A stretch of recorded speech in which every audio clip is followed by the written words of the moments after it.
Elles ont 17 ans et surtout on les salue parce qu'elles sont les lauréates finalistes, en tout cas, de cette région. Oui, donc elles viennent du lycée Victor Hugo de Caen et s'indignent face à la situation syrienne qui se dégrade de jour en jour. À vous les filles. À vous les filles.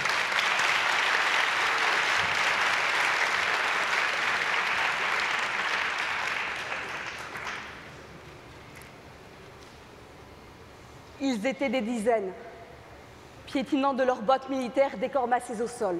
« Voilà pour votre liberté !» crièrent-ils. « Voilà pour vos martyrs !» Les hommes à terre, muets de terreur et de douleur, ne disaient rien. « Mais qu'est-ce que votre liberté ?» reprirent les soldats.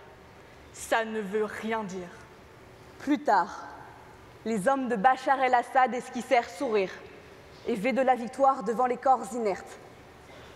Aujourd'hui, 10 personnes décéderont sans doute dans les prisons syriennes sous le coup de la torture. En 2011, au lendemain du printemps arabe, le peuple syrien descend lui aussi dans la rue. Il veut crier son indignation devant la répression du régime. Il est en effet, depuis 1970, sous le joug de la dynastie El-Assad et du parti unique Baas. Mais les manifestants ne sont pas violents. Ils brandissent même le drapeau syrien en scandant « pacifique, pacifique ». Que demandent-ils? Des droits, des libertés tout simplement, tout comme le peuple français en 1789. Mais en Syrie, toute critique contre le régime est à proscrire. Le moindre écart peut vous envoyer dans les geôles du régime sans procès, ni avocat. Et les activistes sont formels. La mort vaut mieux que les prisons d'Assad. Car depuis la révolte de 2011 et le début de la guerre civile opposant les forces dites rebelles, les Kurdes et les islamistes aux partisans d'Assad, la violence dans les prisons est pratiquée à échelle massive, notamment par les services secrets syriens. De nombreux bâtiments administratifs de Damas sont devenus des lieux de supplice. Prisons, quartiers généraux, hôpitaux, aéroports militaires. L'hôpital militaire de Medzé, tristement célèbre, est même situé en face du lycée français de Damas. Seule une rue sépare ces deux mondes. Imaginez-vous l'horreur qui s'y déroule. Pourtant, les témoignages sont édifiants. Abou El-Lef, un opposant au régime, raconte. Le 17 décembre 2012, alors qu'il aidait un membre de l'armée à déserter, il est arrêté. On le conduit dans la branche 227, surnommée la branche de la mort. Mis à nu, les yeux bandés, il est frappé avec une matraque en fer, accusé d'être un terroriste. Il subit la torture du Chabet. Vous connaissez? Le détenu est suspendu par les poignets, puis frappé. Abou perd connaissance. On le réveille par des coups sur la tête. On lui propose un peu de repos contre une confession. Il n'en veut pas. Il n'a rien à dire. Alors, on lui plonge la tête dans un baquet d'eau. Puis on l'électrise avant de lui replonger la tête. Après 3 jours de sévices, il est emmené dans un cagibi, sans lumière. Il s'allonge et sent quelque chose bouger contre sa jambe. Des vers. Il panique, il s'agite et finit par rencontrer un membre humain, froid. Il était enfermé au milieu de cadavres en décomposition. Il hurle, il pleure, il ne veut pas rester au milieu de ce tas de chair humaine. On le déplace dans une cellule plus grande, seul et toujours nu, où il reste isolé pendant 6 mois. Il n'a plus de nom. Il est le numéro 1. Il doit composer avec la faim, le froid, le manque d'hygiène, mais surtout la solitude. Un jour, une voix lui parle. « Il ne faut pas que tu meures. » Une main se pose sur son front. « Pose encore ta main » demande-t-il. Lorsqu'un des gardes lui demande avec qui il parle, Abou se rend compte qu'il a halluciné. Bachar el-Assad veut tuer son peuple, explique Abou. Pas seulement en l'éliminant physiquement, il veut le déshumaniser. Pourquoi? Comment en est-on arrivé là? Il est clair que la torture systématique vise avant tout à écraser les opposants au régime, ceux que l'État syrien appelle terroristes. Ces groupes armés combattant pour la démocratie ne sont certes pas exempts de reproches. Eux aussi pratiquent la torture en masse. Fragilisé par cette contestation multiforme, El-Assad profite de la lutte internationale contre Daesh pour réprimer dans la violence ses opposants. moins dans le but de protéger le territoire national que de sauver son régime autocrate.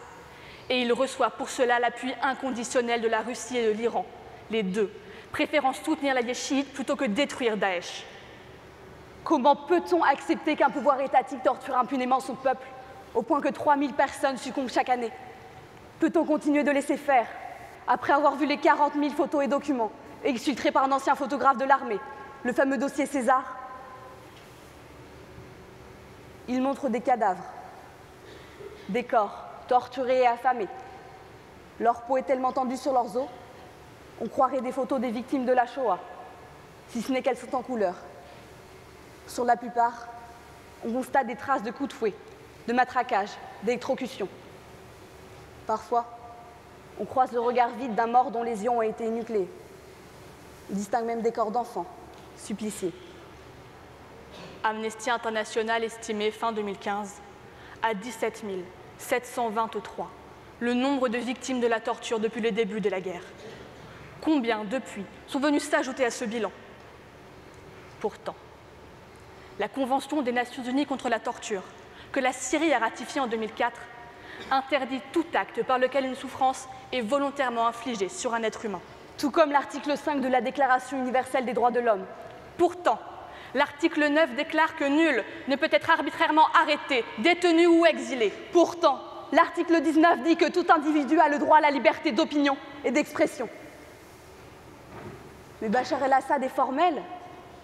Les images où on voit ses services de renseignement torturer et battre des activistes, elles ne sont pas la preuve des exactions commises par le régime, mais des erreurs individuelles des forces de sécurité.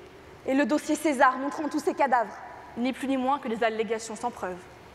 Mais qui n'a toujours pas compris, après les attaques à l'arme chimique sur Homs, après les bombardements de son allié russe sur Alep, que le régime syrien a assassiné son peuple? Le drame est connu. Certaines photos de César ont été exposées sur les murs de l'ONU à Genève. La communauté internationale condamne presque unanimement. Pourtant, elle reste bien impuissante. Pourquoi? Parce que certains brandissent le principe onusien de non-ingérence dans les affaires intérieures d'un pays. Parce que la Russie et la Chine ont, par leur usage quasi systématique de leur veto au Conseil de sécurité, rendu impossible toute saisie de la Cour pénale internationale, toute coalition militaire. Parce que plusieurs dirigeants, pour lutter contre Daesh, ennemi désigné de la communauté internationale, préfèrent s'allier avec un assassin, un bourreau. Amnesty International est formel. Aujourd'hui, ces actes de torture constituent des crimes contre l'humanité. Les responsables doivent être traduits en justice. C'est pourquoi la Russie, l'Iran et la Turquie, qui conduisent les négociations pour la paix en Syrie, doivent placer ces violations des droits humains en tête des priorités. Il faut impérativement y associer le régime, mais aussi tous les groupes armés afin que tous cessent d'utiliser la torture. Il faut exiger la libération de tous les prisonniers d'opinion, ainsi que le jugement rapide et équitable des autres détenus. Il faut imposer l'accueil d'observateurs indépendants dans tous les lieux de détention. Seuls ces préalables permettront d'aboutir à une issue concertée. Et en attendant, l'Europe doit prendre la mesure de ses responsabilités, en ouvrant généreusement ses frontières à ces migrants en quête de liberté. Rappelons-nous ces quelques vers de Primo Levi. Vous qui vivez en toute quiétude, bien au chaud dans vos maisons, considérez si c'est un homme que celui qui ne connaît pas le repos, qui meurt pour un oui, pour un non. N'oubliez pas que cela fut. Non, ne l'oubliez pas. Gravez ces mots dans vos cœurs.